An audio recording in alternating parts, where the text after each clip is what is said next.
If someone had told me a year ago that I'd be standing in a bathroom heart, pounding like a drum with my straight best friend on the other side of a foggy shower door, I would have laughed it off as some fantasy born from loneliness.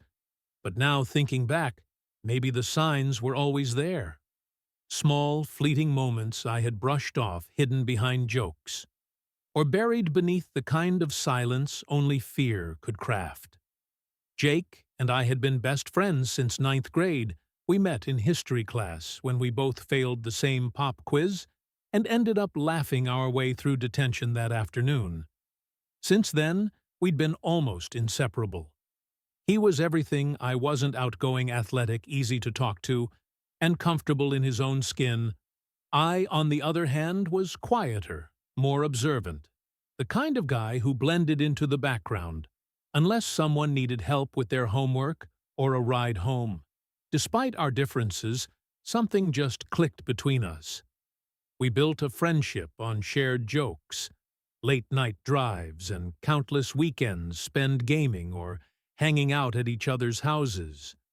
And somewhere along the way, somewhere between the movie marathons and gym sessions, the shirtless summer days and casual wrestling matches, I started to feel something that went far beyond friendship. Something I didn't want to admit, not to myself, and definitely not to him. I told myself it didn't matter. Jake was straight.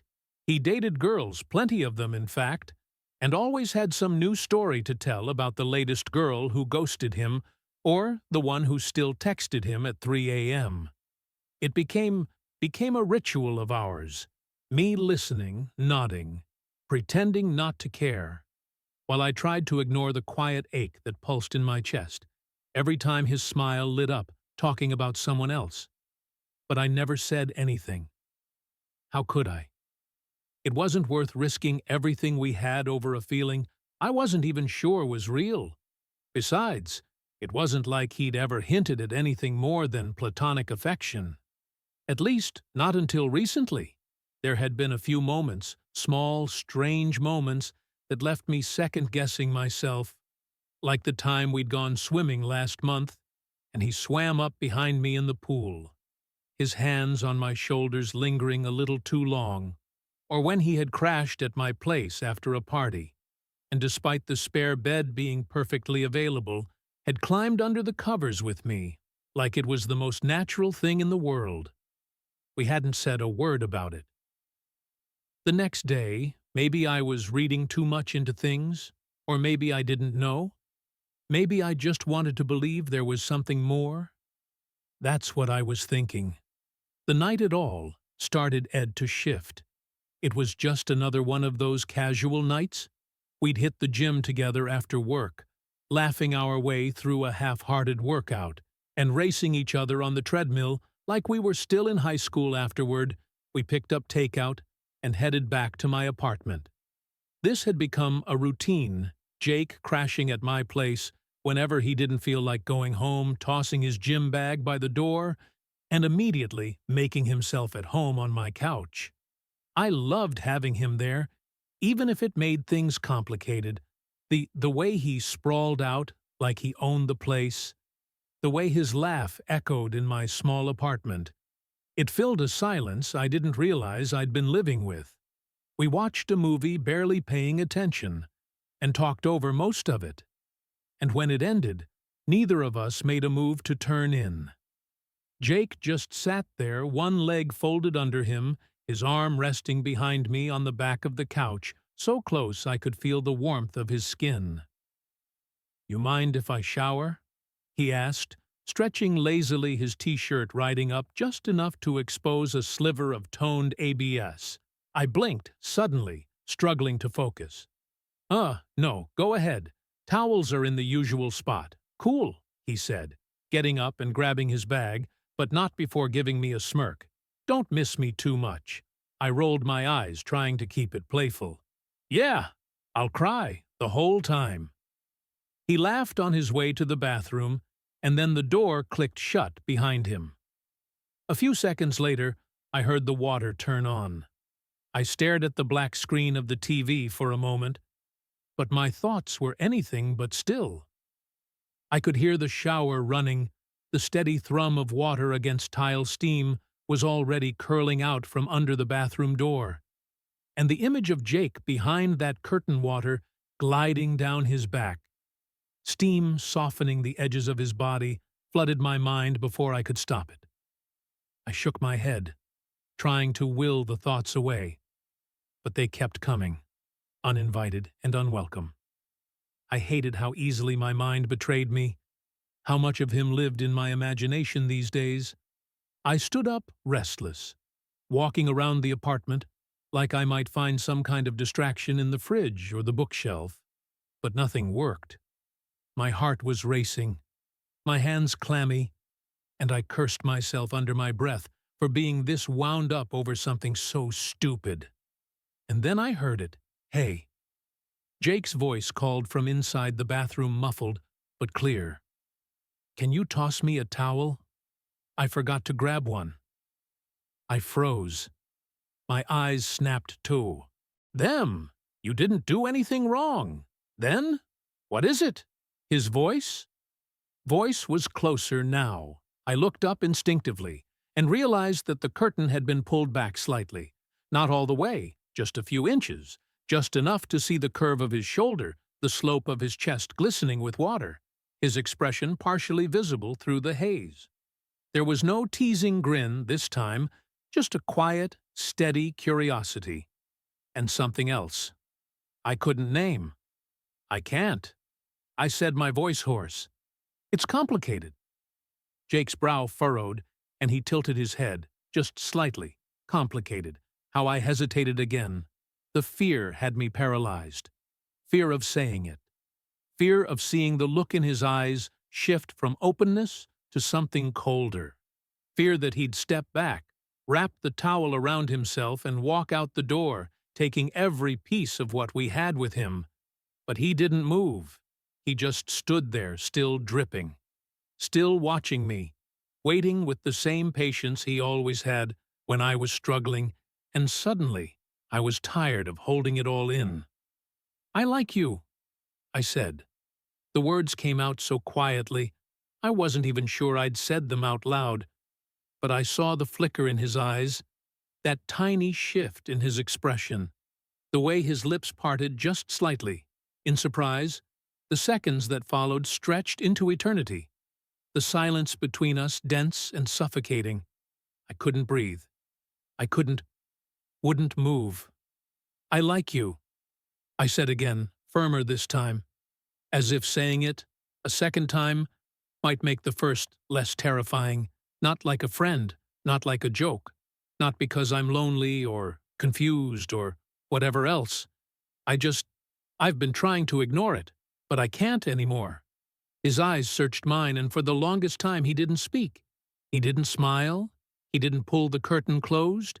He didn't laugh or back away or tell me I'd ruined everything. He just stood there, letting the water wash over him, letting my words sink in like raindrops through cracked pavement. "You really feel that way?" he finally asked, his voice low. I nodded slowly, unable to do anything else. My heart thudded against my ribs, raw and exposed. I didn't mean for it to happen. I didn't want to. But yeah, I do. Jake was quiet again. The steam curled between us like smoke from a fire that had already started to burn. Then, to my absolute shock, he turned off the water. The sound of the running shower stopped, instantly replaced by the low hiss of steam and the faint creak of the curtain rings. The silence was deafening. And then he pulled the curtain back. He stood there, water still trickling down his skin, his body bathed in the soft golden light. From the overhead bulb, his towel draped over the side rail, but untouched his chest, rose and fell slowly, and his eyes stayed locked on mine. He didn't reach for the towel. He didn't break the moment. If anything, it felt like he was trying to close the distance between us without taking a single step. "I had a feeling," he said finally, his voice even. I blinked. "What I had a feeling," he repeated, "the way you've been at acting lately, the way you look at me." Sometimes I didn't want to assume anything, but he trailed off, and his eyes softened just a little. I'm not blind. My breath caught in my throat. So, you're not angry? He shook his head, slowly. Number. I'm not angry. He stepped forward just once. Barefoot on the tile, water still dripping from his hair, he stood in front of me, with no curtain between us, no jokes or distractions. Just raw, unfiltered honesty. But I am curious. He said, I swallowed hard. What about how long you felt this way? About why you never told me. He paused, then added, and about what happens next. I stared at him. Unsure how to respond, my emotions were a mess. Relief, fear, confusion, longing all crashing into each other like waves in a storm. I didn't tell you because I was scared.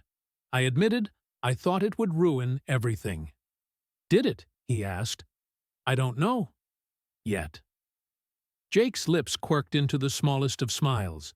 Then finally he reached for the towel and wrapped it around his waist, but his eyes never left mine. He stepped closer again, close enough that I could feel the heat radiating off his body, smell the clean scent of soap and water clinging to his skin. You're my best friend, he said, his voice low. That doesn't change just because you feel something more. But if you're going to tell me something like that, I deserve to be honest. Too. I blinked, confused. What do you mean? He hesitated for the first time, like he was carefully choosing his words. I've never thought about guys that way, he said slowly. But lately, I don't know. I've been thinking about you more, like wondering what it would be like if he stopped himself. If what I asked quietly, he met my gaze, his expression open, vulnerable.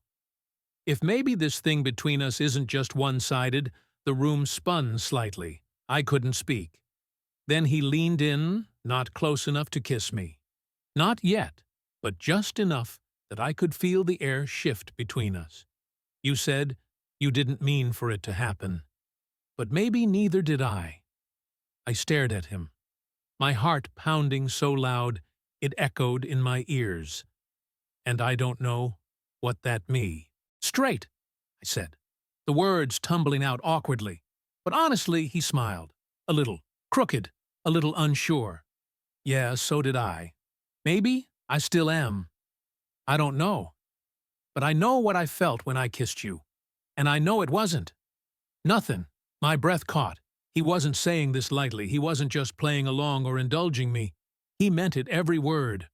I've liked you for a long time. I confessed before I could stop myself, and I didn't say anything because, well, I figured it would ruin everything. You thought I'd freak out, wouldn't you? Have a few months ago? Jake paused, considering that. Maybe. But not now. He stepped even closer, our bodies nearly touching. Again, I'm not freaking out.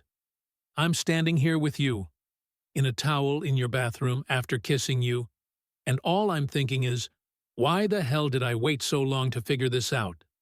I laughed, and it felt real. It felt good. The tension between us had shifted still. There. Yes, but it wasn't anxiety anymore. It was something else, something charged with anticipation and possibility. Do you want to go back out there? I asked. Or just stay in here forever, where it's steamy and weird, and we don't have to explain anything to the outside world? Jake grinned, tempting, but your shampoo is starting to burn my eyes. I reached over and handed him a towel, and for the first time in the past 20 minutes, we both moved around each other without that tight coil of uncertainty in the air. There was still so much unsaid between us, and I knew that this wasn't over. I knew that within minutes stuff would happen, and we would go even further. And I was right, because as we got dressed in my bedroom, the air was filled with the unspoken understanding of two people who had crossed an invisible line and weren't ready to pretend they hadn't. Jake moved slowly, pulling his shirt over his head and running a hand through his hair as he looked over at me. "You know," he said, sitting on the edge of the bed, "I always thought we had something different. Even back in high school, I just never put a name to it." I sat beside him close, but not quite touching what changed. He turned his head to look at me, his expression softer than I'd ever seen it. "You did. Or maybe I did." Maybe it was just finally being honest with myself that silence returned, but this time it felt like a held breath. And when he reached over, letting his fingers brush against mine, I didn't flinch. I turned my hand, lacing our fingers together, slowly, deliberately. His skin was still warm, still slightly damp, and his thumb started tracing small circles against mine. "I'm scared," I admitted quietly, "that this is just curiosity for you. Something temporary, and that when it fades, I'll lose my best friend." Jake's grip on my hand tightened just slightly. "I don't know what this is yet," he said, "but I know it's not just curiosity. It's not some passing thing, and I'm not going anywhere." I believed him, but I had never expected what was still to come. Because the moment he suddenly leaned back on the bed, propping himself up with one arm, while absently rubbing a towel through his still damp hair, I felt like my world had been spun sideways and dropped back down at a slight dizzy tilt. Everything was the same. My room, the soft hum of the ceiling fan, and the muffled sounds of traffic several floors below. But at the same time, nothing felt familiar anymore. The air carried a weight, now not oppressive, but dense with something unspoken, stretching between us like a rubber band pulled just tight enough to tremble. He was sitting there shirtless, his jeans slung low on his hips, water still glistening faintly on his chest where the towel hadn't quite reached. But what undid me more than any of that was the way he kept looking at me. Not constantly, not obviously, but in small, flickering glances, like he wanted to say something, but wasn't sure if it was safe. I didn't speak. At first, neither did he. We just sat there, both pretending to be lost in the quiet, as I fiddled with the hem of my shirt. My thoughts loud enough to drown out the world. Jake finally broke the silence, his voice softer than usual. "You keep looking at me like you're waiting for me to disappear." I blinked, startled by his directness. But he glanced over, and this time he didn't look away. "Like you're not sure if this is real? Like I might take it all back?" I swallowed hard because he wasn't wrong. "Can you blame me?" "No," he admitted, and his voice dropped a little lower, like he didn't want to scare me off. But I meant what I said. "I'm not going anywhere." I nodded slowly, then hesitated, the words burning the back of my throat. "I just don't know how far this goes, or if I'm the only one who's feeling it, as strongly as I am." Jake shifted on the bed, twisting to face me more directly. His expression serious. Now, serious, in a way I'd only seen when he talked about something that really mattered. "It's not just you trust me." I looked at him trying to read between the lines, but he didn't. Flinch his gaze, held mine steady and grounding. And for the first time that night, I let myself believe that maybe just slightly, his breath warm against my lips. He whispered, "I've wanted this longer than I realized." I didn't speak. I couldn't. I just leaned in and kissed him again. And this time, we didn't stop. Jake's hands were everywhere, and not in a rushed, greedy way, but with a kind of reverence that made my skin feel electric.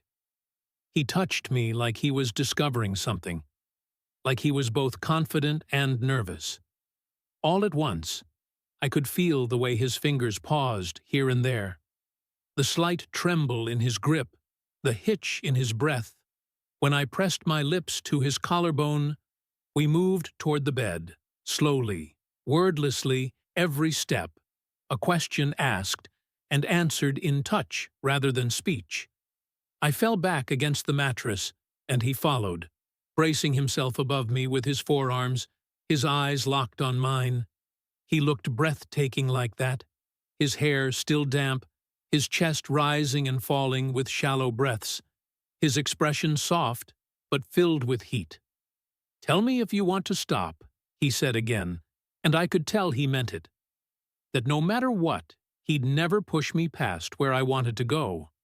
I didn't answer with words. I didn't need to.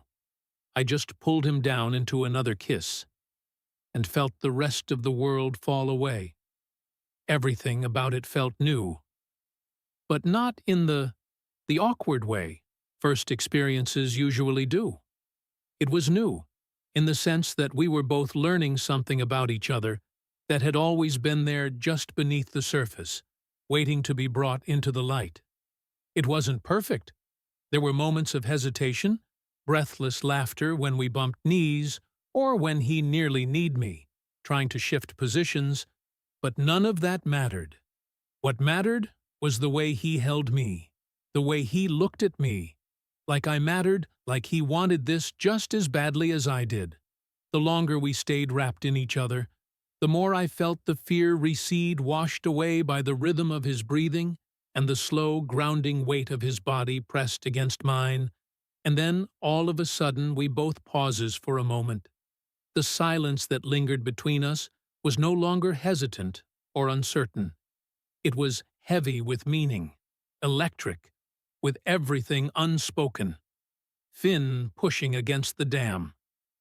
Jake's hand was still in mine, our fingers locked, like we were holding on to something fragile but burning. His touch was firmer now, no longer tentative, no longer testing the waters. His thumb was brushing along my knuckle with intention. Not accident. We were no longer teetering on the edge. We were standing at the edge. Heart's pounding breath caught, and both of us silently daring the other to make the final move. I didn't know who leaned in first. Maybe we both did. Maybe it didn't matter. All I knew was that 1 second, the space between us still existed, and the next, it didn't. Jake's lips found mine not tentative like before, not a whisper of curiosity, but full and real, and claiming the kiss was nothing. Like the first, there was no more hesitation, no more asking permission with his breath, or waiting for signs in my eyes. This was the kind of kiss that said he'd made up his mind that whatever had clicked into place earlier, whatever had been unraveling in him, had finally snapped into something solid. And I responded like I'd been holding my breath for years. My hands found his jaw, then slid into his hair, fingers curling in damp strands as I pulled him closer. His mouth opened against mine. Our breaths tangled, and I kissed him like I was starving, like I'd spent years suppressing this part of myself, of us, and now it was finally free. He groaned softly into my mouth, surprised maybe, or overwhelmed, but it only made my chest tighten and my grip firmer. Jake pushed me gently back until I hit the edge of the bed, and we barely paused long enough to breathe. Before he was following me down, our mouths didn't separate. His hands moved with that same mix of curiosity and certainty, sliding under my shirt, fingers grazing my sides like he was learning me for the first time, but not timidly. No, there was hunger in him now. Hunger and heat. "Tell me if I'm going too fast," he whispered, barely pulling away from my lips, his forehead resting against mine. "You're not." I breathed my voice, ragged, trembling. "Please, don't stop." That was all. All he needed. His hand slipped the fabric of my shirt upward, and I sat up just enough to let him pull it over my head. It hit the floor in some corner I couldn't see, and Jake's gaze raked over me with something that sent fire straight through my chest. He leaned down again, pressing soft, lingering kisses along my jaw, down my neck, his lips dragging heat across my skin like embers. I arched toward him without meaning to, my hands finning the hem of his shirt. "Now you sure?" I asked, breathless. He didn't answer with words. He just pulled off his own shirt in one fluid movement and pressed our bodies together, fully. His skin was warm, his chest solid against mine, and the sensation sent a shudder rippling through both of us. Our mouths collided again, but now we were both on fire. Like we'd both been waiting for this, and neither of us wanted to waste a sea.